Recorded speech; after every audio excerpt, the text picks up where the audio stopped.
Hello, everyone. And it is a beautiful sunny spring day in New York City. So perfect time for a power boost on spring cleaning, inner spring cleaning of the mind. So this whole concept of inner cleaning or cleaning of the mind, a very fascinating area. But deeper inside, what it is about is for us to understand how does our mind work.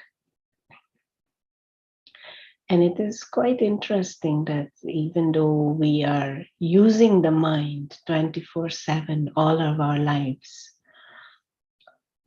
even though this phenomena of mind and thoughts and feelings and emotions, it is as if rule our experience of life. We know so little about it. And even in our formal education and even in the medical world and in medical education, so little time is spent on understanding the mind and the dynamics of the mind. We know so much about bodies and about cells and about chemicals in the cells and the molecules and electrons that operate this physical instrument of the body. And in the past 2 years, how much research and time goes into just a tiny virus. But over the ages, how much have we managed to understand our mind? And so one way to approach this subject is to learn to observe yourself and observe your mind and observe your mental reactions. And one thing that we can see is that for some reason we have created a mindset that tends towards the negative. We have created a mindset, and I'm not just talking individually, I really am talking collectively and across cultures, across religions, across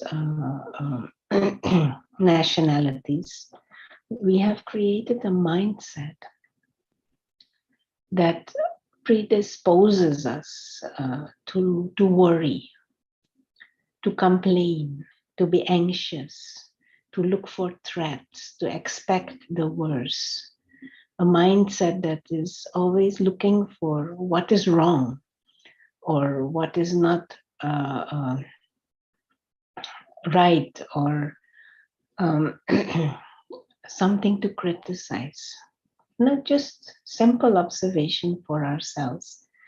You may have done in one day 100 things right, but one thing we did wrong. What is it that will keep pulling our attention? That one thing that went wrong. You may know someone who does the 100 thing right, but that one thing that they may not have done right. we dominate our mind, we dominate our vocabulary and interaction with that person. We may be even willing to dismiss someone or to break a friendship or break a relationship based on one thing that is not right, whilst there may be 100 other things right. We may be going somewhere and so many things go wrong, but the wrong thing is not right, like some color of something or some gesture or whatever, and we mind ready to criticize. And so somehow we have this mind that is predisposed towards the negative.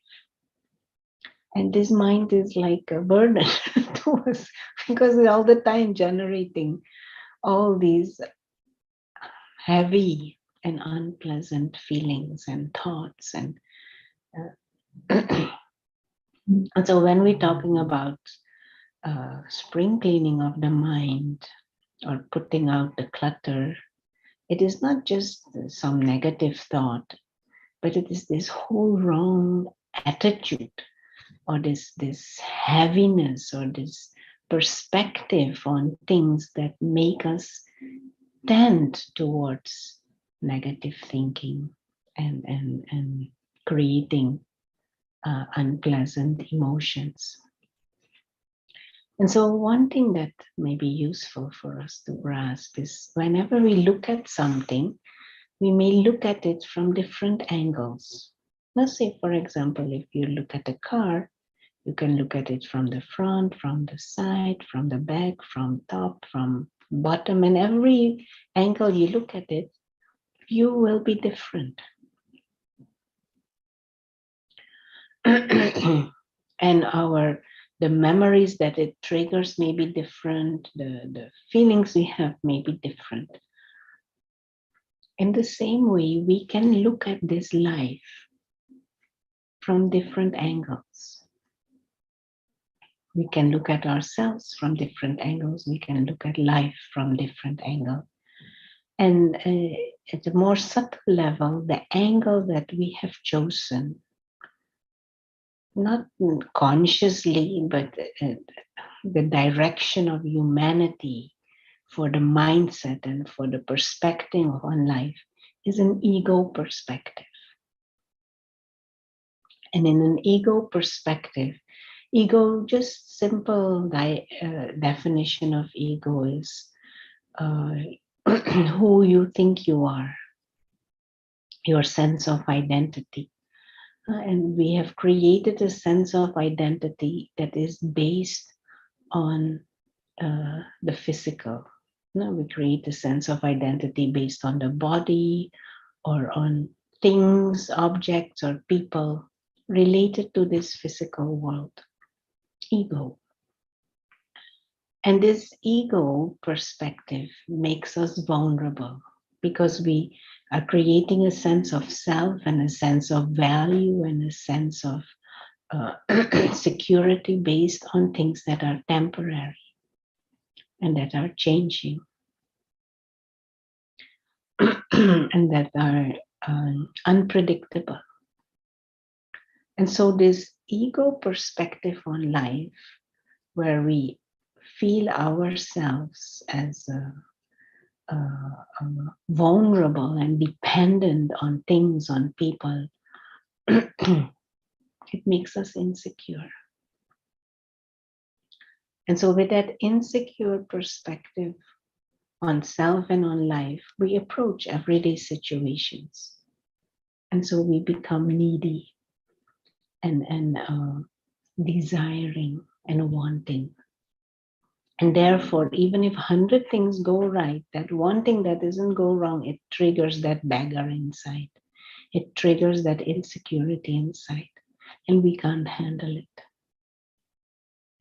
Now, spiritual perspective on life doesn't choose that ego angle.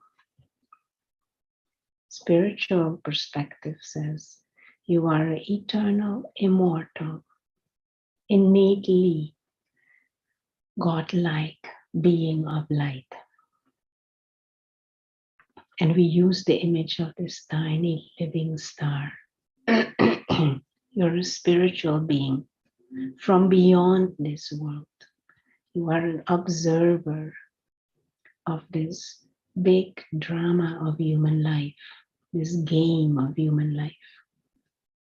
This spiritual being is an actor, and the body and the persona, the physical persona, is a mask, act that you play out. This living light is a visitor in this body, a visitor in this world.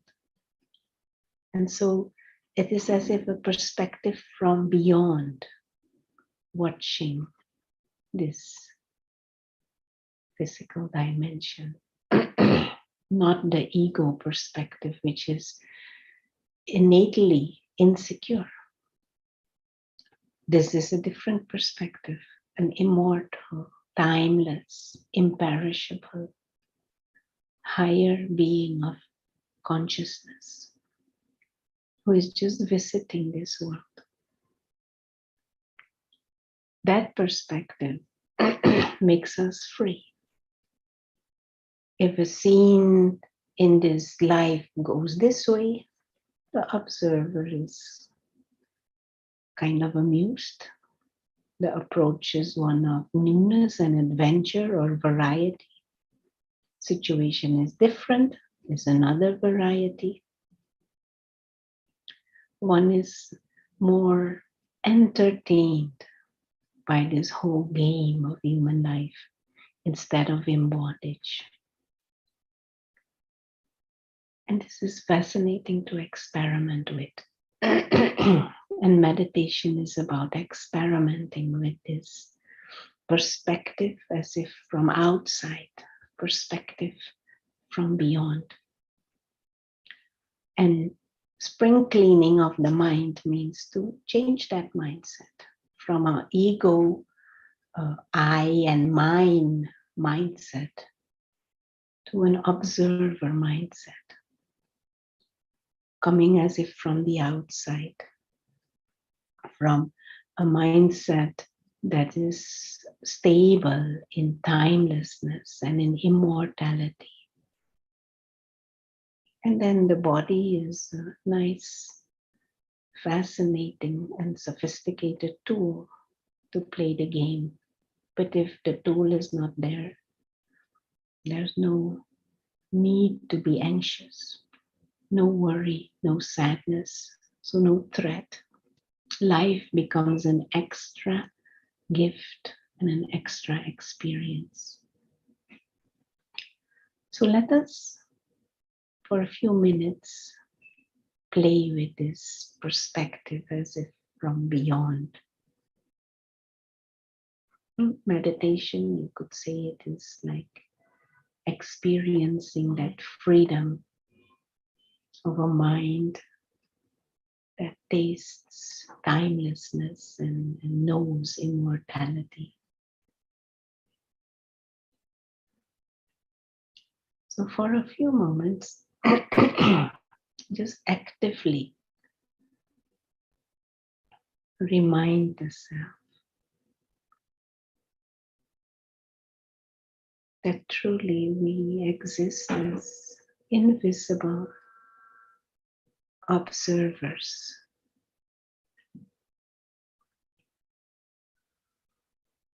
And this observer is as if sitting behind the eyes, in the center of the forehead.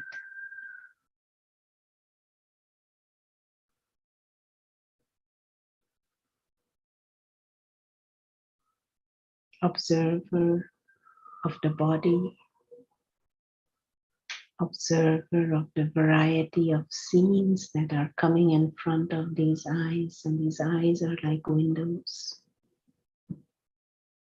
Variety of sounds, movement, objects, different people. And this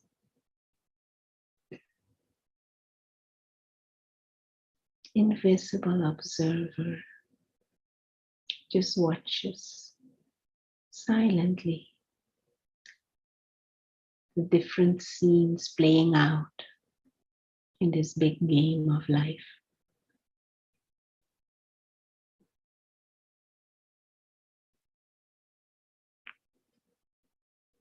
But we are aware that there is an end to this game of human life. There is an end to this body, and that is fine, because it is just a temporary experience.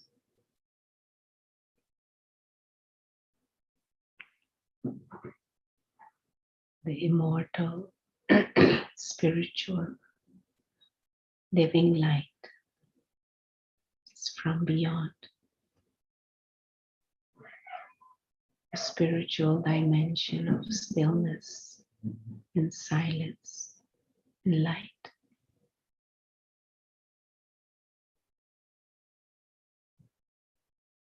from the world of God.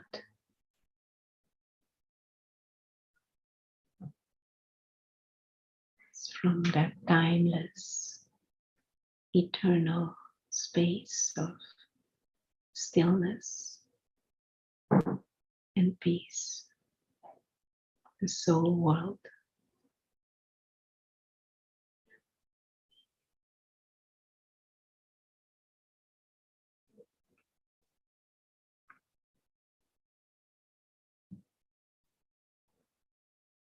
And as we go about our day, come back to this awareness again and again and again.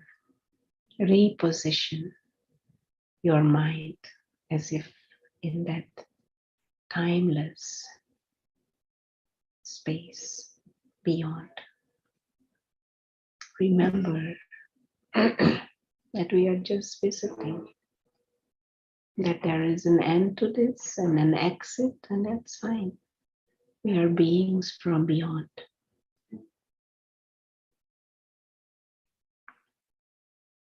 Travelers, or silent observers, higher beings with a higher nature who belong to God. And so this spring cleaning shouldn't only be done today. It shouldn't only be done in spring. The spring cleaning we should do every day. Put on as if the right mindset. Remind yourself. And then the thoughts and the feelings and emotions and intentions and the attitude will be very different. Thank you.